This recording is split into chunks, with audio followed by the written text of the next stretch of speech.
એટલે કે આજે દિશા અને અંતર વિશે હજુ કેટલાક વધુ ઉદાહરણો નો અભ્યાસ કરવાનો છે. અગાઉ સૌપ્રથમ આપણે દિશાઓ, ખૂણાઓ, બાજુઓ ડાબી કે જમણી એના વિશે શીખી ગયા. ત્યાર પછી આપણે શું શીખી ગયા કે દિશાઓમાં કિલોમીટર આપ્યો છે. શું આપ્યો છે? કિલોમીટર. કેટલા કિમી દૂર હશે, બરાબર ને? અથવા તો આટલા કિલોમીટર પોતાની જગ્યા પરથી ઉત્તર કે પૂર્વ દિશામાં જાય છે, ત્યાંથી ડાબી કે જમણી બાજુ વળે છે, તો એનું મુખ કઈ દિશામાં છે? એવા કેટલાક ઉદાહરણો વિશે આપણે સમજૂતી મેળવી છે.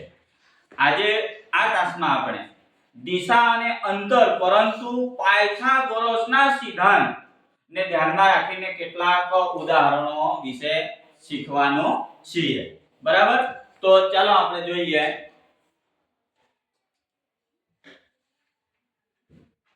જો આપણા બોર્ડમાં જુઓ, પાયથાગોરસના સિદ્ધાંતથી દિશા અને અંતર, બરાબર?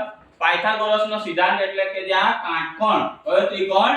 કાટકોણ ત્રિકોણ બને છે, ત્યાં પાયથાગોરસનો સિદ્ધાંતનો આપણે ઉપયોગ કરવાનો છે અને દાખલાઓ ગણવાના છે.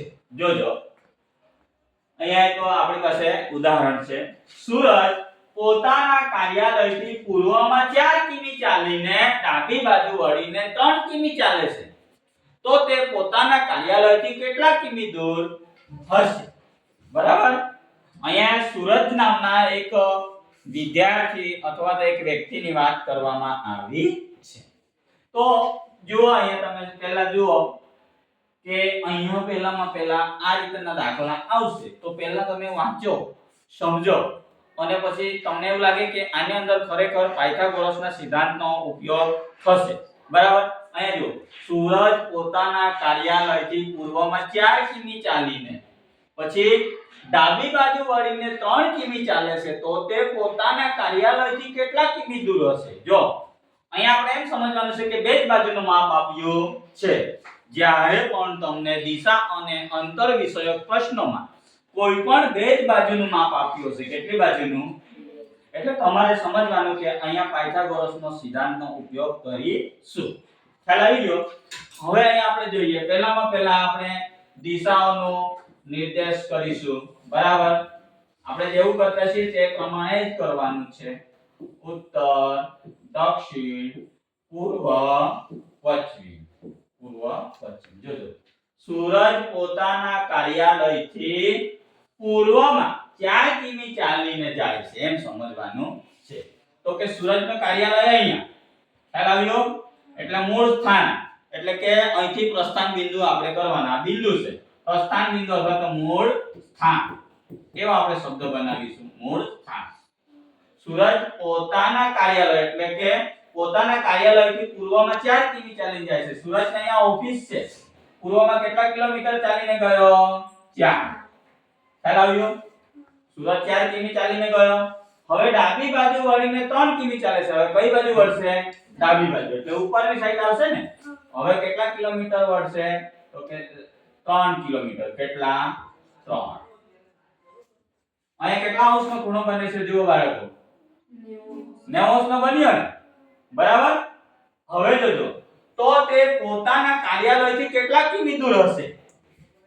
હવે જો સૂરજની ઓફિસ અહીંયા છે અને સૂરજ અહીંયા છે, ખ્યાલ આવ્યો? આ જગ્યા પર સૂરજભાઈ છે, તો એ પોતાની ઓફિસથી કેટલા કિલોમીટર દૂર હશે? તો આપણે તો સામાન્ય રીતે બુદ્ધિ ચલાવીએ તો શું, તો કે અહીંથી કેટલા કિમી ચાલીને ગયો? 4, અને આ 3 એટલે કે 7 કિમી, એમ આપણે કરીએ ને. પણ એવું હોતું નથી. એટલે આપણે શું કરવાનું છે? જો આ સૂરજની ઓફિસ છે, કાર્યાલય એટલે જુઓ, હવે અહીંથી સીધું એને લાવવાનું છે. ખ્યાલ આવે છે? આવે છે કે નથી આવતું? આવ્યું ને? જુઓ, કયો ત્રિકોણ બને છે? કાટકોણ બન્યું ને. જો સૂરજ પોતાના કાર્યાલયથી પૂર્વમાં 4 કિમી ચાલીને ગયો, ત્યાંથી ડાબી બાજુ વળીને 3 કિમી ગયો. હવે એમ આપણે કરવાનું છે કે સૂરજ જ્યાં છે ને ત્યાંથી પોતાની કાર્યાલય કેટલી દૂર હશે? તો આપણે આ 3 ને આ 4 નથી ગણવાનું, તો દૂર થશે. પણ અહીંથી સૂરજને ઓછામાં ઓછું અંતરથી એની ઓફિસ કેટલી દૂર હશે એમ આપણે કરવાનું છે, બરાબર? તો પાયથાગોરસનો સિદ્ધાંત કેટલા બાળકોને આવડે છે? કોણ કે છે? હા બોલજો બેટા. કાટખૂણો બનાવતી વર્ગનો સરવાળો કર્ણના વર્ગ બરાબર હોય છે. હા બીજું કોણ કે છે? શીતલબેન. પાયથાગોરસનો સિદ્ધાંત તમને મેં અગાઉ બહુ અગાઉ એટલે કે 20 દિવસ પહેલા બરાબર આ લખાવ્યું હતું. કાટખૂણો બનાવતી બાજુઓનો સરવાળો કર્ણના વર્ગ બરાબર હોય છે. થોડું સુધારવાનું છે. કાટકોણ ત્રિકોણમાં કાટખૂણો બનાવતી બાજુઓના માપનો વર્ગનો સરવાળો કર્ણના વર્ગ બરાબર હોય છે. બરાબર. હવે આપણે જોઈશું. આમ તો તમને આવડે જ છે, તમે એના વિશે જાણો જ છો. બરાબર. વ્યાખ્યાની બોલવામાં તકલીફ પડે તો વાંધો નહીં, પણ એ વ્યાખ્યા શું કહેવા માંગે છે એ નિયમનો આપણે ઉપયોગ કરતા આવડવું જરૂરી છે. જોજો કાટકોણ ત્રિકોણ બની ગયું તો આ એની બાજુઓ છે. શું છે? બાજુઓ. અને આ શું થયો? આને શું કહીશું? કર્ણ. શું કહીશું? આ કર્ણ હોય ને, આ બે બાજુ અને આ કર્ણ. જોજો બરાબર. હવે જોઈશું કર્ણ બરાબર x નો વર્ગ આપણે ધારી લઈશું. બરાબર. હવે એક બાજુનું માપ છે 3 નો વર્ગ વત્તા બીજી બાજુનું માપ છે 4 નો વર્ગ. x નો વર્ગ બરાબર 3 નો વર્ગ કેટલો થાય? કોણ કહેશે? 3 નો વર્ગ. હા શાંતિબેન. 3 નો વર્ગ 9. ચાલો 4 નો વર્ગ 16. બરાબર. બરાબર. x નો વર્ગ બરાબર 9 ને 16 નો સરવાળો કેટલો થશે? 25. કેટલો થશે? 25. તો x બરાબર જો 25 નો વર્ગમૂળ શું નીકળશે? 25 નો વર્ગમૂળ. 25 નો વર્ગ નહીં, વર્ગમૂળ. હે? હા 5 નીકળશે. શું નીકળશે? 5. તો x બરાબર 5. એટલે એનો મતલબ શું થયો? આ જે 5 છે તે આમ એટલે જો રાહુલ જ્યાં ઊભો છે ને ત્યાંથી રાહુલની કાર્યાલય કેટલા કિલોમીટર દૂર છે? 5 કિલોમીટર દૂર છે. જો આમ ગણતા તો 7 થઈ જતી ને, પણ એ સીધું જો તો 5 કિમી દૂર છે. ખ્યાલ આવ્યો? કઈ કન્ફ્યુઝન હોય તો પૂછો.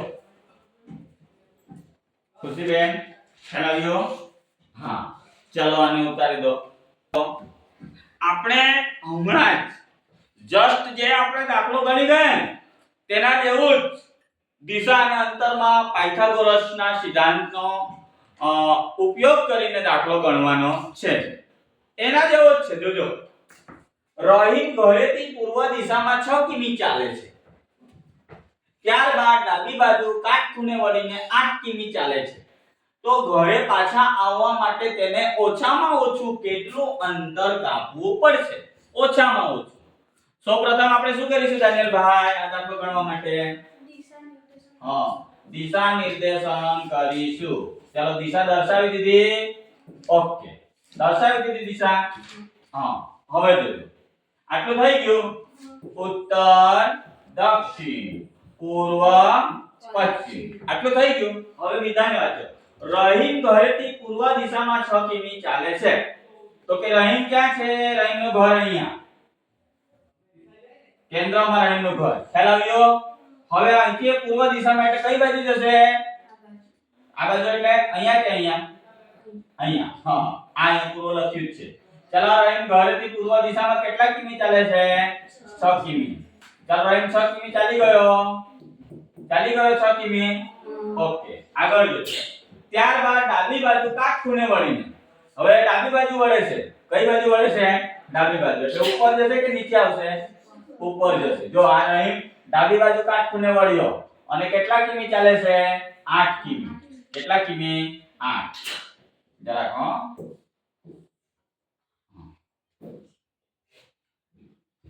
ચાલો આ રહીમ 8 કિમી ચાલી ગયો.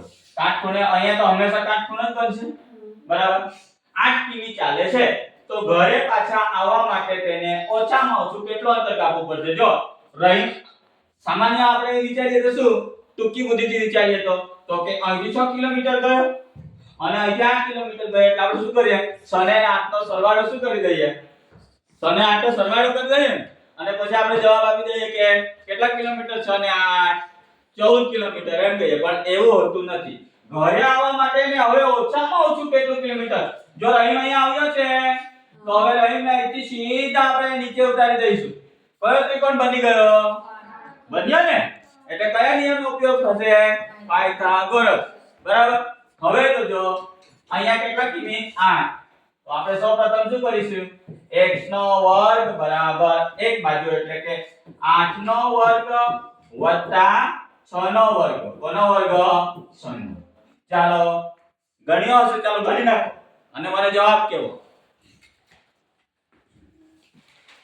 ગણી નાખો. તમારો જવાબ આવશે પછી આપણે પાછા આ બોર્ડમાં દાખલો ગણીશું. સમીકરણ તો આપણે બનાવી દીધું છે બીજગણિતનો. બરાબર ને? હા.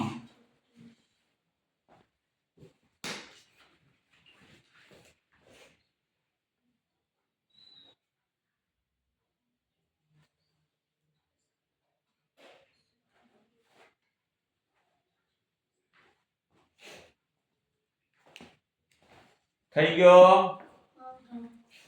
સરસ. ચલો દાનિયલભાઈ કેટલો જવાબ આવ્યો બેટા? 10 કિમી. દિલીપભાઈ 10 કિમી. ખુશીબેન તમારો કેટલો જવાબ આવ્યો બેટા?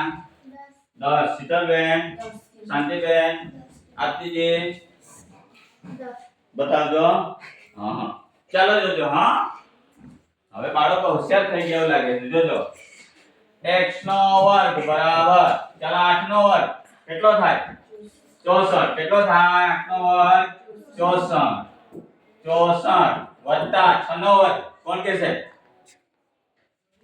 બેઠા બેઠા બોલવાનું. 36. હા, હવે શું કરીશું? આનો ને આનો શું કરી દીધો? સરવાળો. એટલે કેટલો સરવાળો થયો? 100. એટલે અહીંયા મતલબમાં x નો વર્ગ બરાબર 100. હવે 100 નો વર્ગમૂળ. 100 નું વર્ગમૂળ કેટલા આવે? 10. કેટલા આવે? 10. તો x બરાબર 10. એટલે કે રહીમને પોતાના ઘરે જ્યાં ગયો છે ને ત્યાંથી આવવા માટે ઓછામાં ઓછું એને કેટલા કિમી થાય છે? 10 કિમી. કેટલા કિમી? ખ્યાલ આવ્યો? તમારું બધાને મોટા ભાગ ગણાઈ જ ગયું છે ને? હા, ચલો ઓકે. બેન વાંચજો બેટા વિધાન. આપણા બોર્ડમાં શું લખ્યું છે? રમેશ વાયવ્ય દિશામાં મુખ રાખી 5 કિમી ચાલે છે.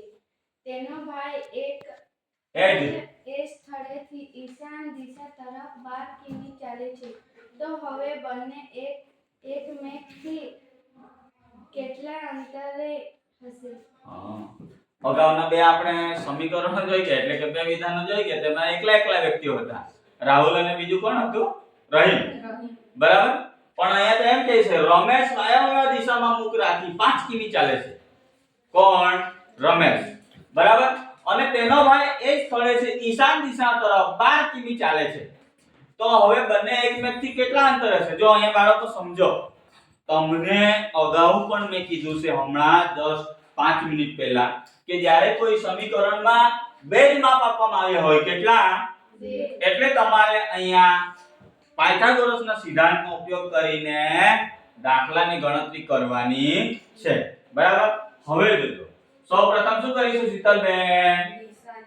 ચલો દિશા બતાવો. દિશા આપણે બતાવી દીધી. કઈ કઈ દિશા આવે? ઈશાન, અગ્નિ, નૈઋત્ય, વાયવ્ય એવો આવશે. હા, લો. ઓ ઈ ઓ અ દ ને પછી પ વા. દિશાઓ થઈ ગઈ. ખ્યાલ આવ્યો? જોજો. રમેશ વાયવ્ય દિશામાં મુખ રાખી 5 કિમી ચાલે છે. રમેશ કઈ દિશામાં ચાલશે? કઈ દિશામાં ચાલશે રમેશ? વાયવ્ય. જો અહીંયા રમેશનું સ્થાન અને રમેશનું મૂળ સ્થાન અથવા તો પ્રસ્થાન બિંદુ. અહીંયાથી રમેશ પ્રસ્થાન કરશે ને. જોજો. રમેશ વાયવ્ય દિશામાં મુખ રાખી 5 કિમી ચાલે છે. જો આ રમેશ ગયો. આ ગયો રમેશ. ગયો. કેટલા કિમી ગયો? 5 કિમી. ગયો 5 કિમી. હા. ચાલો. તેનો ભાઈ એ જ સ્થળેથી ઈશાન દિશા તરફ 12 કિમી ચાલે છે. હવે રમેશનો ભાઈ એ જ સ્થળે એટલે મૂળ સ્થાન. જો બંને સગા ભાઈ છે ને એટલે એક જ ઘરમાં રહેતા હશે ને કે અલગ અલગ હે?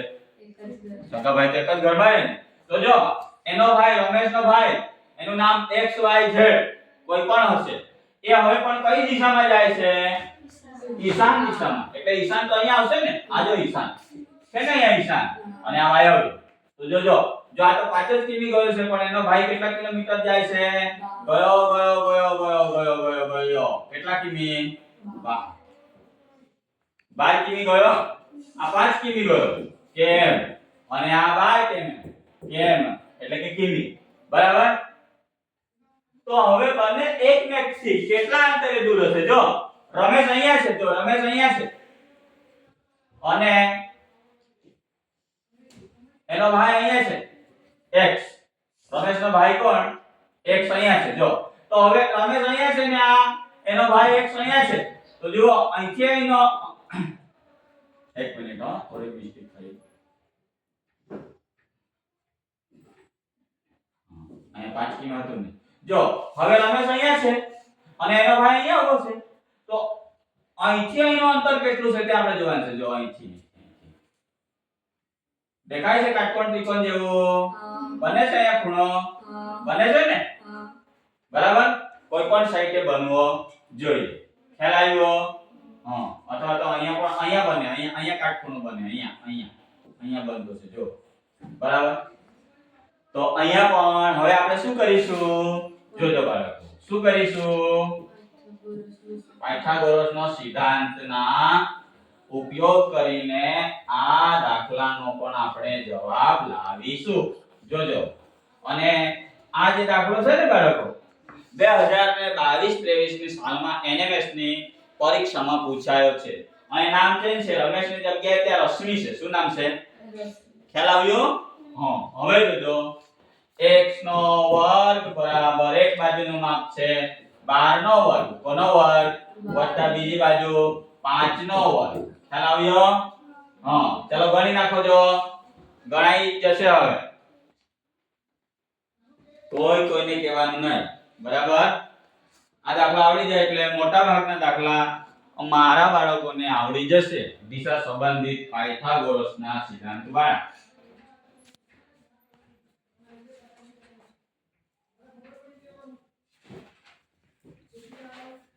ચલો ગણાઈ ગયું શીતલ, દીક્ષાજી? હા, ઝડપમાં ગણાવવું જોઈએ. કેટલો ઝડપમાં ગણાવવું જોઈએ. ચાલો સરસ. દાનિયલભાઈ કેટલો જવાબ આવ્યો છે બેટા તમારો? 13 કિમી. શીતલબેન તારો કેટલો આવ્યો બેટા? 13 કિમી. શાંતિજી કેટલો આવ્યો? નિગણ્યો. હા. પછી ફિલિપજી 13 કિમી. 13 આવ્યું. સરસ. ચાલો જોઈએ. શાંતિબેન જોજો. જો અહીંયા તો આપણે આની એક બાજુ આ નીકળી. બરાબર? અહીંયા કાટકોણ ત્રિકોણ બને છે ઉલટો. જો કાટકોણ ત્રિકોણ એવું જરૂર નથી કે આમ જ બનશે. ખ્યાલ આવ્યો? એ આકૃતિ કઈ રીતની રચાય છે એના પર. આ કર્ણ જે છે ને નીચે બી આવે ચારે બાજુ ફરશે. ખ્યાલ આવ્યો? અને કાટખૂણો બી ચારે બાજુ ફરશે ચારે દિશામાં. એટલે કાટકોણ ક્યાં બને છે ત્યાં આપણે અંદાજ લગાવો. જોઈ લેવાનું છે આકૃતિ દોરીએ ત્યારે. બરાબર? એ તો તમે સીધું જ ઓળખશો કે સર આ રીતનું જ હોવું જોઈએ અથવા તો આવું જ હોવું જોઈએ. એવું જરૂરી નથી. બરાબર? ચાલો જોજો. જો બાળકો x નો વર્ગ બરાબર, ચાલો 12 નો વર્ગ કેટલો થાય? હા બોલો. 144 વત્તા 5 નો વર્ગ કેટલો થાય? હા બોલો બેટા. 25. હા હવે 144 ને 125 નો સરવાળો કરી નાખો. હા કેટલો થાય? 169. બરાબર? x નો વર્ગ બરાબર 169. એટલે આ સંખ્યા 169 નો વર્ગમૂળ શું નીકળે છે? 13 નીકળે ને. બરાબર? તો x બરાબર 13. કેટલા? 13. એટલે કેટલા કિમી હશે? 13 કિમી. કેટલા કિમી? એનો જવાબ કેટલા આવશે? 13 કિમી. ખ્યાલ આવ્યો? કોઈને કોઈ સમસ્યા હોય તો બોલો. હે ઉતારી દો પહેલા. ઉતારી લીધું બાળકો? તો દિશા અને અંતર સંબંધી NMS ની પરીક્ષામાં કે જ્ઞાન સાધનાની પરીક્ષામાં જે પણ કંઈક પ્રશ્ન પૂછવામાં આવશે તો તમે સમજ સારી રીતે બાળકો મેળવી હશે તો તમે ખૂબ સારી રીતે પ્રશ્નોના જવાબ તમે લખી શકશો. અને આજનો આપણો આ તાસ પૂર્ણ કરીએ છીએ. સૌ બાળકોને આભાર. Thank you.